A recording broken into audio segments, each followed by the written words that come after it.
நெல்லை கங்கை கொண்டான் அருகே செயல்பட்டு வரும் சிப்காட் தொழிற்பேட்டை மத்திய அரசிடம் சுற்றுச்சூழல் அனுமதி பெறாமல் செயல்பட்டு வருவதாக அதிகாரப்பூர்வ தகவல் நமது தமிழ் ஜனம் தொலைக்காட்சிக்கு கிடைத்துள்ளது.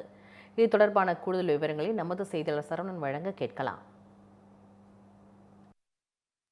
திருநெல்வேலி மாவட்டம் கங்கை கொண்டான் பகுதியில் அமைந்திருக்கக்கூடிய சிப்காட் தொழிற்பேட்டை வளாகமானது கிட்டத்தட்ட பார்த்தீங்கன்னா 1991 ஏக்கர் பரப்பளவில் இந்த சிப்காட் தொழிற்பேட்டை வளாகமானது அமைந்திருக்கிறது. கிட்டத்தட்ட 2010ஆம் ஆண்டு டிடிசிபி லே அவுட் அப்ரூவல் கிடைத்த நாள் முதல் தற்போது 2025ஆம் ஆண்டு வரை தற்போது வரை இந்த சிப்காட் தொழிற்பேட்டை வளாகமானது இந்த இடத்துல வந்து செயல்பட்டு இருக்கு. திருநெல்வேலி கங்கை கொண்டான் பகுதியில் செயல்பட்டு வரக்கூடிய இந்த சிப்காட் தொழிற்பேட்டை நிறுவனமானது மத்திய அரசோட அந்த சுற்றுச்சூழல் அனுமதி முறையாக பெறப்படலை அப்படின்ற மாதிரியான ஆதாரபூர்வமான குற்றச்சாட்டு எழுந்திருக்கிறது.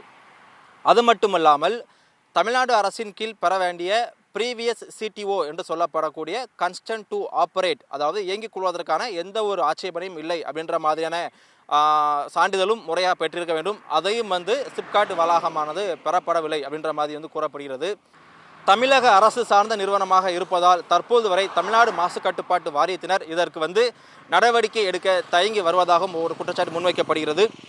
இது தொடர்பான வழக்கும் சென்னை உயர்நீதிமன்றத்தில் பதிவு செய்யப்பட்டு அந்த வழக்கு விசாரணையும் முறையாக நடைபெற்று வருகிறது.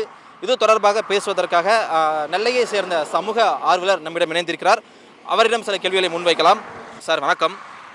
கிட்டத்தட்ட பார்த்தீங்கன்னா 2010 சிப்காட் தொழிற்பேட்டை இங்கே இயங்கிட்டு வருது. டிடிசிபி அப்ரூவல் கொடுத்த நாளிலிருந்து தற்போது வரை அந்த சிடிஓ என்று சொல்லப்படக்கூடிய அந்த கன்ஸ்டன்ட் டு ஆப்பரேட் அனுமதி பெறாமல் இயங்கிட்டு இருக்கிற குற்றச்சாட்டு வந்தது எப்படி பார்க்குறீங்க? அதாவது 2006ஆம் ஆண்டு சுற்றுச்சூழல் தாக்க மதிப்பீட்டு அறிக்கை அப்படின்னு ஒரு அறிக்கையை வெளியிட்டாங்க. அதாவது இந்திய அரசின் சுற்றுச்சூழல் மற்றும் வனத்துறை அமைச்சகம் வெளியிட்டு அந்த இதில் வந்து ஷெட்யூல் அட்டவணை போட்டாங்க. எந்தெந்த திட்டங்கள்லாம் வந்து இந்திய நாட்டில் எந்த இடத்தில் தொடங்கப்பட்டாலும் அதற்கு சுற்றுச்சூழல் அனுமதி பெற வேண்டும் அப்படின்னு சொல்லியிருக்காங்க. அதில் ஷெட்யூல் 7C அப்படின்னு சொல்லி இண்டஸ்ட்ரியல் எஸ்டேட், ஒரு இடத்துல இண்டஸ்ட்ரியல் எஸ்டேட் தொடங்குவார்களானால் அதை தொடங்குவதற்கு முன்பாக ப்ரீயர் என்வைரன்மெண்டல் கிளியரன்ஸ், சுற்றுச்சூழல் முன் அனுமதி அவசியம் பெற வேண்டும் என்பதாக சொல்லப்பட்டுள்ளது. இப்போ இந்த கங்கை கொண்டானில் சிப்காட் நிறுவனமானது கங்கை கொண்டானில் ஒரு தொழிற்பேட்டையை இது பண்ணுறாங்க. அதுக்கு வந்து 2010ஆம் ஆண்டு அதற்கு வந்து டிடிசிபி அப்ரூவல் கேட்டு திருநெல்வேலியில் நகர் ஊரமைப்புத்துறையிடம் அவங்க வந்து மனு கொடுக்குறாங்க.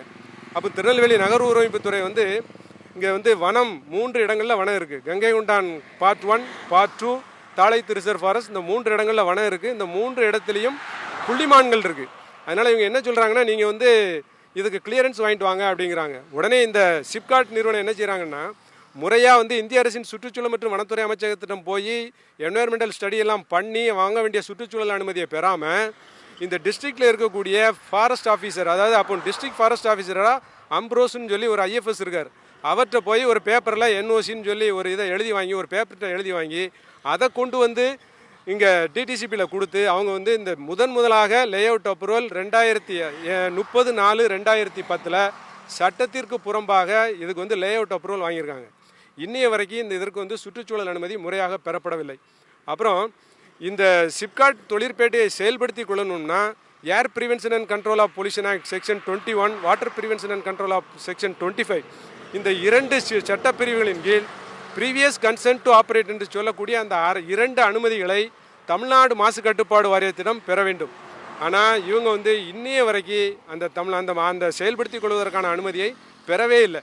அப்படி பெறாமல் அவங்க வந்து இயக்கிக்கிட்டு வந்தாங்க. நான் வந்து 2022ஆம் ஆண்டு இது தொடர்பாக பலமுறை தமிழ்நாடு மாசு கட்டுப்பாடு வாரிய அதிகாரிகளுக்கு மனு கொடுத்து அவர்கள் நடவடிக்கை எடுக்காத பட்சத்தில் 2022ஆம் ஆண்டு சென்னை உயர்நீதிமன்ற மதுரை கிளையில் இதற்கு ஒரு வழக்கும் தொடர்ந்தாச்சு. வழக்கு ஏற்றுக்கொள்ளப்பட்டு எதிர்மனுதாரர்களுக்கு நோட்டீஸ் அனுப்பியிருக்காங்க. இன்னைக்கு 2025, அதாவது நீதிமன்றத்திற்கு நம்ம இந்த பிரச்சனையை கொண்டு போன பிறகும் இவங்க வந்து இன்று வரை அந்த அனுமதியை பெறவே இல்லை.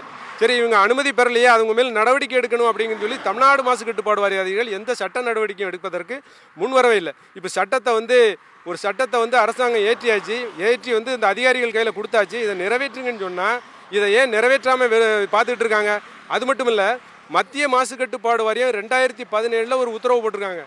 எந்தெந்த, அதாவது ரெட், ஆரஞ்சு, கிரீன் எந்த கேட்டகரியாக இருந்தாலும் சரி அவங்க வந்து வேலிட் கன்சென்ட் டு ஆப்பரேட் இல்லாமல் அவங்க செயல்பட்டார்களானால் அவங்கள வந்து செயல்பட அனுமதிக்காதீங்கன்னு சொல்லிட்டாங்க. இப்போ இந்த சிப்காட் நிறுவனம் கிட்டத்தட்ட 15 ஆண்டுகளாக சட்டத்திற்கு புறம்பாக இயங்கிக்கிட்டு இருக்கு.